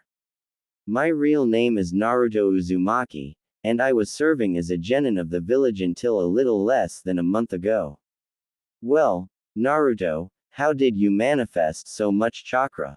I was told by a few that it wasn't human. The case cage inquired. Naruto gritted his teeth, knowing that he would have to leave after this conversation was over. Suna obviously didn't take kindly to outsiders, and seeing Gaara's behavior, that went double for Jinchuriki, well, that's because I am the container of the nine-tailed fox, the Kyuubi. The case cage's eyes widened a little, but he quickly masked it, really. I had heard that the fourth Hokage did by sacrificing his own life. Naruto decided to give his story on the what really happened 12 years ago on the night of October 10th. He realized that it was a lot less tense in the room as he continued. He dared to look up to the case cage, and was surprised to see the man with a look of interest, not hate, in his eyes. Gaara himself looked to the blonde with some understanding. The case cage stared in silence after Naruto finished by explaining his leaving Wave Country after a mission and how he ended up here. He gave the boy a knowing look, the villagers hated you. Naruto nodded. A lot of the ninja did too, but I don't blame them really. I would probably feel the same if I were in their shoes. At one point, I hated them too, but I figured it was pointless to brew in my own emotions, so I decided to prove them wrong by becoming a ninja. The case cage nodded. That truly is a noble way of looking at it. However, I can assume that your village is looking for you, since you're a ninja. Most likely, case cage-sama. Naruto replied. The case cage sighed, realizing this rather gifted individual may not even have a chance of serving Suna. Seeing an even greater problem now, you do realize that this puts Suna in a difficult situation with Konoha, correct? Naruto merely nodded. Gaara had been silent, but then spoke. Case Cage-sama, if I may, I have an idea. It may solve this problem. The case cage looked up, and gave his son a nod, concealing his surprise at hearing his son speak. Very well, Gaara. Tell us. We could give Naruto the rank of genin. He could then join our team for the time before the exams, and then we could split our team into two, that way we won't be outnumbering other teams. If Konoha asks about Naruto before the exams, or if they have shinobi sent here and they find him, we could simply state we were unaware of his affiliation to Konoha. Gaara spoke calmly. The Cascage would have been proud of the boy before him for such a diplomatic approach to the matter if it wasn't for the fact that Gaara was until recently a silent, yet deadly person. That may work. Gaara. He turned to Naruto. Naruto Uzumaki, I hereby declare you a genin of Sunagaku, under the given circumstances discussed. Naruto couldn't help but grin, but refrained from jumping and hollering with joy. Thank you, Case Cage-sama. I promise to serve this village to the best of my abilities. He then bowed. The veiled man merely waved a hand. Yes, yes. Now, we'll need to see about getting you a residence somewhere around. He could stay on the Sabaka estate with our family. Gaara interrupted. The case cage was quiet for a moment, then looked to Naruto. Does this offer suit you? Naruto looked to Gaara. The red-haired boy nodded, the equivalent of a please, towards inviting him. That's fine with me. The Kazekage nodded, and handed a Suna Hitai Ite to Naruto, and spoke calmly, Uzumaki, you'll from here on out be a member of Baki's team, and will remain a resident of the Sabaka estate. I expect you to honor this, and to obey your sensei as expected. You'll soon learn that Konoha and Suna are very different in training their ninja, although we're allies. I expect to hear great success in your team. Naruto finished tightening his Hitai Ite over his bandana covering his head. Understood, Kazekage-sama. Thank you. The two boys were then dismissed after the Kazekage instructed Gaara and Naruto to inform their team about the change in their team, as well as tell them about Naruto's true background. Naruto was already out of the room, but Gaara stood at the exit for a moment. Father, I hope that you can trust Naruto, the Shukaku Jinchuriki said calmly, and looked directly to his father. He defeated me, and may have very well saved the village in the process. However, he told me yes.